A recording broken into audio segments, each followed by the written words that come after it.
नमस्कार प्रेक्षकांनो, तुमचं सात मराठी ह्या चॅनलवर मनपूर्वक स्वागत. आज आपण पाहणार आहोत सावळ्याची जणू सावळी ह्या मालिकेचा रिव्ह्यू. तर आजच्या रिव्ह्यूमध्ये अमृताचा ॲक्सिडेंट झालेला आहे. अमृता ही हॉस्पिटलमध्ये असते. सावली आता इकडे तिला घेऊन आलेली असते, कारण आता सावलीला तिचं ब्लड द्यावं लागतंय. अमृता खूप सिरियस झालेली असते. तर तिलोत्तम आणि सारंग ह्या दोघांनाही आता राजकुमारकडून सगळं सत्य समजलेलं असतं की अमृता आणि सावलीचा ॲक्सिडेंट झालेला आहे. त्या दोघी कोणत्या हॉस्पिटलमध्ये आहे हे सुद्धा आता त्यांना माहिती असतं. त्यामुळे तिलोत्तमा ह्या हॉस्पिटलमध्ये पोहोचलेले असतात. तर ते आता सावलीला बघतात आणि सावली आता बेडवर असते. तिचं रक्त आहे ते आता काढलं जातं आणि नर्स तिला आता म्हणत असतात की बघा, तुमचा मोबाईल म्हणजे तुम्हाला मोबाईल देऊ शकत नाही. तितक्यात तिथे आता सारंग येतो.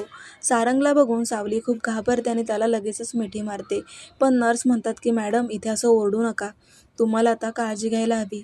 तिलोत्तमा लगेच सावलीच्या जवळ बसते आणि म्हणते की हे बाळा, अरे काय झालं, कुठे लागलं, तुला सांग बघू मला. आता तिलोत्तमा सावलीला अगदी जिव्हाळ्याने तिची विचारपूस करत असते. सावली तर आता खूप रडायला लागते. सावली सारंगला म्हणत असते की मला खूप भीती वाटत आहे.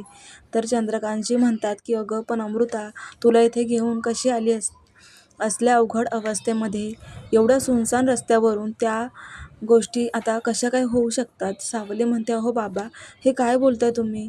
अहो त्या मला नाही, तर मी त्यांना घेऊन आलेले आहे. तर आता हे ऐकून सगळ्यांना मोठा धक्काच बसतो. आता तिलोत्तमा तर जागचीच उभी राहते आणि म्हणत असते की काय बोलतेस तू हे? सावली सांगायला लागते की हो, माझा ॲक्सिडेंट झालेला नाही आहे, ॲक्सिडेंट तर अमृता वहिनींचा झाला आहे. मग आता सगळेजण डॉक्टरांच्या इथे धावतच जातात.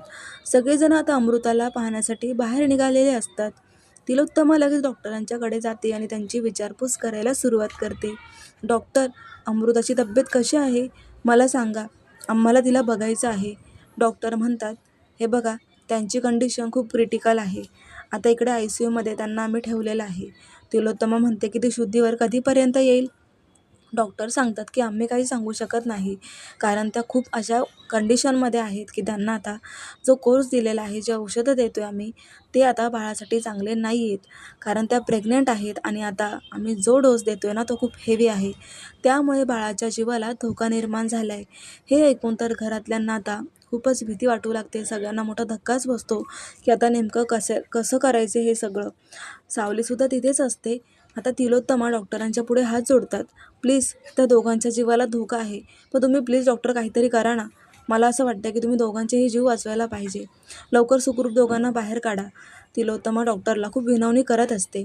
डॉक्टर म्हणतात, हे बघा, आम्ही आमच्या परीने प्रयत्न करत आहोत. शेवटी आता देवाची कृपा असं म्हणा. मग डॉक्टर तिथून निघून जातात. तिलोत्तमा आता सावलीवरती खूप ओरडायला लागते. ती म्हणत असते की हे सगळं तुझ्यामुळे झालंय.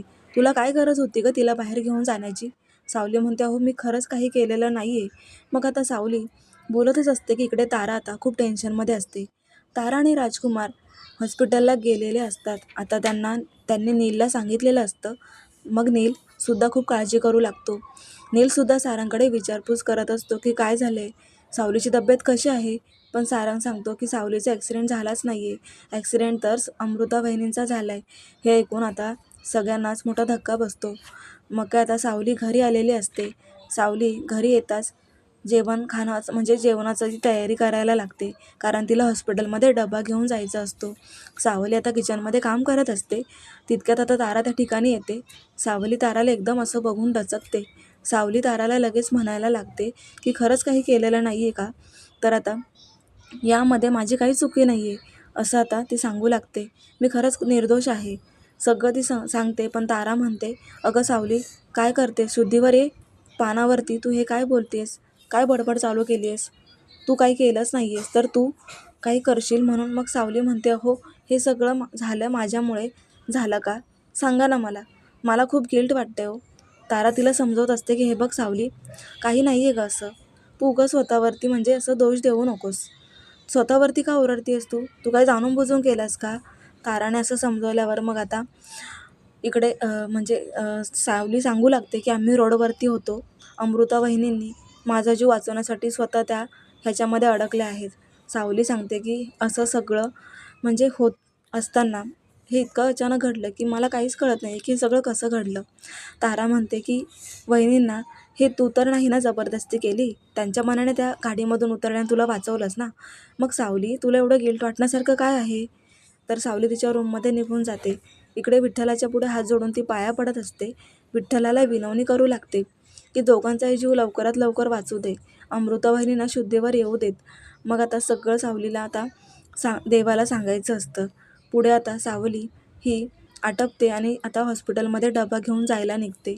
तर आता राजकुमारला हॉस्पिटलमध्ये जायचं असतं आणि त्यामुळे अमृता बहिणी अजूनही शुद्धीवर आलेल्या नसतात. तिलोत्तमा मात्र आता मंदिरातच बसून राहिलेली असते. देवाच्या पाया पडत असतात त्या. तारा आणि सावली दोघेही डबा घेऊन निघालेले असतात. सावली चंद्रकांतजींना विचारत असते की बाबा, चला आपल्याला जायचं आहे ना. बाबा म्हणतात तुम्ही दोघी व्हा पुढे, आम्ही पाठीमागून येतो. आता सावली म्हणते बरं ठीक आहे. आता तिलोत्तमा ऐकते आणि लगेचच तिथे येते आणि सावलीला म्हणते आता इथे खरं खोटं करायचं सुरू होतं की तू कुठे निघाली आहेस का सावली. आता सावली म्हणते की मला जायचे हॉस्पिटलला डबा घेऊन. मग आता त्या म्हणतात की माझ्या अमृता आणि तिच्या बाळावरची म्हणजे बाळावरती तुझी सावलीसुद्धा पडता कामा नाही. तुझ्यामुळे झालं आहे ना हे सगळं. आता कशाला तुझं तोंड घेऊन जातेस तिकडे, तू कुठेही जायचं नाही आहेस. हे सगळं झालं ना ते त्याला तू जबाबदार आहेस, असं ते आता ओरडत असतात. सावली म्हणते की अहो असं काय करताय, मी काहीच केलं नाही आहे. तेव्हा तिलोत्तमा म्हणत असते की होय, मला माहिती आहे की तुला हे सगळं माहिती होतं. अमृता बहिणी बाहेर जाणार आहे तर तू मला एक फोन करून सांगू शकत होतीस ना. तुझ्याकडे काही माझा नंबर नव्हता का फोन करून सांगायला. तारा म्हणते अहो असं काय बोलताय, त्यांना जायचं होतं ओटी भरण्यासाठी. सावली फक्त तिच्यासोबत गेली. आता तिलोत्तमा म्हणते तू गप्प बस, तुला यातलं काही कळत नाही. तुला माहीत देखील नाही, त्यामुळे तू बोलूच नकोस. आजही घराची जबाबदारी मी सावलीवरती दिली होती, पण तिने काय केलं. अशी जबाबदारी पार पडणार आहेस का गं तू. तुझ्यामुळे अमृताने तिच्या बाळाच्या जीवाला धोका निर्माण झाला आहे. तुला कळायला हवं होतं की आपण तिला असं रिक्षात घेऊन जाणं बरं नाही आहे. तिची कंडिशन तुला माहिती होती ना सावली. बोल ना, आता का तोंड बंद केलंस. मी जरी तुम्हाला फोन केला असता तर अमृता बहिणी मला न सांगता निघून गेल्या असता तर काय केलं असतं तुम्ही, असं सावली आता त्यांना म्हणू लागते. त्यांना देवीची ओटी भरायची होती आणि आम्ही ठाम निश्चय केला होता मला ओटी भरायचीच आहे. म्हणून जर मी तुम्हाला फोन करून सांगितलं असतं तर तुम्ही जाऊ दिलं असतं का. मला एवढंच कळते की मी सोबत गेले होते म्हणून. मग तिलोत्तमा ओरडायलाच लागते सावलीला, कारण सावली काहीच ऐकत नसते. जे झाले ना ते तुझ्यामुळेच झालं आहे, तुझा जीव वाचवण्यासाठी, असं ते आता तिला बोलूच लागतात. तर आता अमृताने स्वतःचा जीव भांड्यात घातला आहे, तो तुझा जीव वाचवण्यासाठी. सारंग त्या ठिकाणी आलेला असतो. सारंग सगळं ऐकतो. सारंग आईला समजून सांगत असतो की अगं आई, हे काय बोलतेस तू, यामध्ये सावलीची चुकी नाही आहे. हे सगळं काही तिने जाणून बुजून केलं आहे का, आपण एकटीलाच दोष कसा काय देऊ शकतो. तर मग आता ते सांगतात की त्या रिक्षावाल्याशी म्हणजे बोललो आहे मी, त्याने पोलिसांच्या जबाबामध्ये सगळं सांगितलं आहे. त्याने त्याच्या डोळ्याने बघितलं की याचा जीव हिचा वाचवण्यासाठी अमृताने स्वतःचा जीव तिकडे दिला होता. म्हणून ती गाडी सावलीच्या सरळ सरळ म्हणजे ती गाडी सावलीला उडवणार होती, पण अमृताने हे जसं बघितलं तसं गाडीमधून उडी मारली आणि सावलीला ढकलून दिलं आणि स्वतः गाडीच्या समोर आली. मग आता एवढी सगळी जुबानी दिलेली असताना पण, आपल्याला खरं कळालेलं असताना पण आपण सावलीला दोष का देतोय. मला एवढंच कळतं की सावलीची याच्यात चुकी नाहीच आहे. तर आता हे सगळं आता सावली ऐकत असते. बिचाऱ्या सावलीला आता घरीच थांबावं लागतं. तिलोत्तमा, तारा, चंद्रकांतजी इकडे आता आपण पाहतो की हॉस्पिटलला गेलेले असतात. तिलोत्तमा तिथली सगळी अमृताची काळजी करत असते. तिला काय हवं आहे काय नको हे सगळं आता बघत असतात. तर सावली इकडे मंदिरामध्ये बसून विठ्ठलाचं ध्यान करत असते, कारण तिला काय राहवतच नसतं. ती खाली येते आणि सारंग सरांना आवाज द्यायला चालू करते. सारंग म्हणतो काय झालं सावली. सावली म्हणते मला काहीही करा पण अमृता बहिणींना बघायचं आहे, मला हॉस्पिटलमध्ये घेऊन चला ना. सारंग म्हणतो अगं असं काय करते सावली, तू आता असा विचार पण करू नकोस. घरातले ना उगाच तुझा बोबाटा करते की हे सगळं तुझ्यामुळे झालं आहे. पण जाऊ दे, तू काळजी नको करूस, मी तुला सांगत जाईल, पण मी तुला हॉस्पिटलमध्ये नाही घेऊन जाऊ शकत. आता तरीसुद्धा ती म्हणत असते की नाही, मला आताच्या आता हॉस्पिटलला जायचं आहे, मला घेऊन चला. तर आता मी तिथे चक्कर येऊन पडते. आता ही सावलीला चक्कर आलेली असते आणि सारंग तिला उठवण्याचा प्रयत्न करतो, पण सावलीला मात्र भानच राहिलेलं नसतं. दुसरीकडे आपण पाहतो की डॉक्टर आलेले असतात. तर ते आता महाराज कुमार सुद्धा आता त्यांना विचारपूस करतात की डॉक्टर काय झालं, कधीपर्यंत अमृता शुद्धीवर येईल. पण डॉक्टर सांगत असतात की बघा, आम्ही आमचे प्रयत्न चालूच केलेले आहेत. आता आम्ही बाळाची सोनोग्राफी टेस्ट करायला घेतली आहे. अमृता अजून तरी शुद्धीत आलेली नाही आहे, पण जे काही बाळ आहे ना त्याची म्हणजे धडधड जी आहे ना हृदयाची, ती थांबल्यासारखी वाटते, म्हणजे खूप स्लो मोशनमध्ये होते. त्यामुळे आता पुढचं काही सांगू शकत नाही आहे. पण आता लवकरात लवकर काहीतरी डिसिजन घ्यावा लागेल. अमृताची इमर्जन्सी मला वाटते की डिलेव्हरी करावी लागेल. तर आता 8वाच महिना असतो अमृताला आणि डिलेव्हरी करायची. आता हे तिलोत्तमा ऐकल्यावरती राजकुमार आणि तिलोत्तमा याच्यावरती त्यांना मोठा धक्का बसतो की आता डॉक्टरांना काय उत्तर द्यायचं. आता अमृताला ह्या ह्या कंडिशनमधून कसं बाहेर काढायचं. पण बाहेर तर काढावं लागेल ना, आणि ते गरजेचं पण आहे. कारण आता इकडे अमृता म्हणजे आता अचानक बेशुद्ध झालेली असते. तिला जे औषधं गोळ्या देण्याचं काम चालू असतं त्याचा इफेक्ट आता बाळावर सुद्धा झालेला आपण बघतोय. तिला आपण जर गोळ्या औषधं पोहोचवले नाही तर अमृताच्या जीवाला धोका आहे, आणि जर गोळ्या औषधं पोहोचवल्या जात आहेत तर बाळाच्या जीवाला धोका आहे. दोन्ही साईडनी त्यांची अशी फसगत झालेली आहे की डिलेव्हरी करणं हाच निर्णय त्यांना योग्य वाटतो. आणि ते डॉक्टरांशी आता मोकळं बोलायला सुरुवात करतात. तिलोत्तमा आणि राजकुमार एकही मिनिटाचा विचार न करता डॉक्टरांना सांगतात की तुम्ही जे कराल तेच आम्हाला योग्य वाटतंय. मग डॉक्टर म्हणतात की मग आता तुम्हाला पेपरवरती सह्या कराव्या लागतील. मग काय आता आपण इकडे बघतो की तिलोत्तमाने पेपरवरती सिग्नेचर करून काम पटापट करण्यासाठी सांगितलेलं आहे. राजकुमारने सुद्धा परमिशन दिलेली असते. हॉस्पिटलमध्ये आता अमृताच्या सिरिंजचं जे काही आहे ती प्रोसिजर सुरू होते. बाळाचा जीव वाचवण्यासाठी आणि अमृताचाही जीव वाचवण्यासाठी डॉक्टर आता 8वाच महिना डिलेव्हरी करण्याचा निर्णय घेतात. तर आता दोघेही अगदी टेन्शनमध्येच असतात. इकडे सावलीला आता शुद्ध येते, तर सावली आता निघालेली असते हॉस्पिटलमध्ये, कारण तिला काही राहवतच नाही आहे. मंदिराच्या पुढे अगदी म्हणजे स्वतःचाच माथा फोडून घेते, कारण तिला आता देवाला खूप विनवणी करून हे सांगायचं असतं की अमृता बहिणी आणि बाळाचा जीव वाचवायलाच लागेल देवा तुला, कारण ह्यामध्ये मी दोषी आहे आणि मला जन्मभर याचं ऋणी राहावं लागेल. त्या दोघांपैकी एकाला जरी काही झालं ना तर आयुष्यभर माझ्या डोक्यातून ते जाणार नाही, म्हणून स्वतःचंच डोकं ती विठुरायाच्या पायासमोर आपटायला लागते. सारंग आता धावत पळत येतो आणि सावलीला म्हणतो की अगं सावली, तू हे काय करतेस. सावली म्हणते की प्लीज मला थांबवू नका.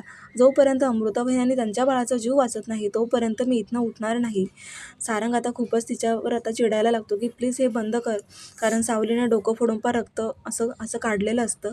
खूपच आता रक्ताचा अभिषेकच ते विठुरायाच्या पायावरती व्हायला सुरुवात होते, आणि सारंग तिला थांबवण्याचा प्रयत्न करतो, पण सावली काय ऐकतच नसते. त्याच वेळेला आता दुसरीकडे ऑपरेशन सुरू होतं आणि अमृता आणि बाळाचा जीव वाचवण्यासाठी डॉक्टर आता अतोनात प्रयत्न करायला घेतात. ऑपरेशन तर यशस्वी झालेलं आपण बघतोय प्रेक्षकांनो, आणि बाळसुद्धा सुखरूप झालेलं आहे. त्याला काही दिवसासाठी आम्हाला काचेमध्ये ठेवावं लागेल असं डॉक्टर बाहेर येऊन सांगतात, आणि अमृताला आम्ही जी ट्रीटमेंट दिलेली आहे ती तर चालूच ठेवावी लागेल. आता बाळ तिच्या पोटामध्ये नाही, ती सुद्धा सकाळपर्यंत अगदी व्यवस्थित रिकव्हरी होईल म्हणून डॉक्टर आता सांगायला लागतात. आणि मग आता थोडं तरी चेहऱ्यावरती तिलोत्तमा आणि ते सगळेजण खुश होतात. तर बाळाला आता काचेमध्ये ठेवलं जातं, आणि अमृताला मुलगा झाला हा आनंद आता तिलोत्तमा आणि सगळ्यांच्याच चेहऱ्यावरती पाहण्यासारखा होतो. दोघांचाही आता तब्येत व्यवस्थित आहे म्हटल्यावरती आता दोघांचीही तब्येत सुखरूप आहे. दोघंही नक्कीच आता शुद्धीवर येतील. 90% तुमचं टेन्शन कमी झालेलं आहे असं डॉक्टर आता तिलोत्तमाला सांगू लागतात. तिलोत्तमा आनंदाच्या भरात सारंगला फोन करते आणि सांगते की सारंग, सगळं काही व्यवस्थित आहे, मुलगा झाला आहे अमृताला. आता लगेच सारंग सावलीला म्हणतो की उठ, देव पावलाय तुला, बघ अमृताला मुलगा झाला आणि दोघंही सुखरूप आहेत. आता मात्र सावली इतकी खुश होते आणि म्हणते की देवा, शेवटी तुझे आभार मानावेच लागणार आहे. तू तर माझी इच्छा पूर्ण केली आणि माझं जे काही ऋण होतं ते फेडलं गेलंय. म्हणूनच आता सावलीला घाई लागते की आता माझ्यावर तरी कुठला दोष राहिलेला नाही आहे, आणि आता दोघंही सुखरूप आहेत. त्यामुळे प्रेक्षकांनो आता चंद्रकांत हे म्हणत असतात की बघ, तू असं बोललीस ना, बघ त्या पोरीने मनाला लावून घेतलं आणि आज डोकं फोडून ती अमृताच्या बाळाचा जीव तिने वाचवलाय. 8व्या महिन्यामध्ये सुद्धा डिलेव्हरी होणं आणि बाळ वाचणं हे सगळ्यांच्या नशिबात नसतं, असं ते आता एकदमच सावलीची बाजू घेऊन बोलू लागतात. हा दैवी चमत्कार झाला देवाचा, असं सुद्धा चंद्रकांतजी आता तिलोत्तमाला सांगू लागतात. तर आता राजकुमार सावलीला ते पट्टी वगैरे लावण्यासाठी सांगतात, कारण डोक्याची जखम बघून आता सगळ्यांना खूप कळकळ वाटू लागते सावलीबद्दल. बाळ सुखरूप आहे, फक्त त्याला काचेत ठेवावं लागेल, आणि मुलगा झाला हे ऐकून आता अमृतासुद्धा खूप खुश होते. तर आता अमृता विचारत असते की सावली कुठे आहे, ती बरी आहे का. सावलीसुद्धा अगदी व्यवस्थित आहे. तर इकडे आपण बघतो की सावलीला आता शुद्ध आलेली असते. सावलीसुद्धा लगेच विचारते अमृता बहिणी आणि बाळ कसे आहेत. सारंग म्हणतो की ते दोघंही सुखरूप आहेत, फक्त काचेमध्ये ठेवलेलं आहे. तेव्हा आता प्रेक्षकांना खूपच जबरदस्त ट्विस्ट आलेला आहे. अमृता आता जर पोटी भरण्याचा हट्ट धरलाच नसताना तर या सगळ्या गोष्टी झाल्याच नसतात. तिच्यावर सगळे आता ब्लेम करू लागतात. राजकुमार, तिलोत्तमा सगळे सांगतात की सावली, तुझे आभारच मानायला पाहिजे.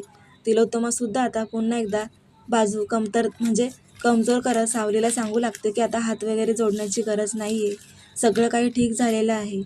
तर आता अचानकच हे सगळं कसं ओढवलं हे सगळं त्यांना ऐकायचं असतं. त्यामुळे आता ते सगळं जे काही प्रकार घडलेला आहे अपघाताचा तो सांगू लागतात आणि सगळ्यांना आता धक्काच बसतो. पण एवढं सगळं होऊ नये, देवाने आता सगळं काही चांगलं केलेलं आहे, सगळं चांगलं घडलं असं म्हणून सगळे आता सावलीचा आभार मानू लागतात. तेव्हा आता प्रेक्षकांनो, फायनली सगळं चांगलं झालं आहे, पण आता तरीसुद्धा अमृता आणि ह्या सावलीवरती गुंड जे मागे लागले होते ते सत्य बाहेर यायचं बाकी आहे. पाहूयात उद्या काय होणार ते. आजचा भाग कसा वाटला कमेंट करून नक्की कळवा. धन्यवाद.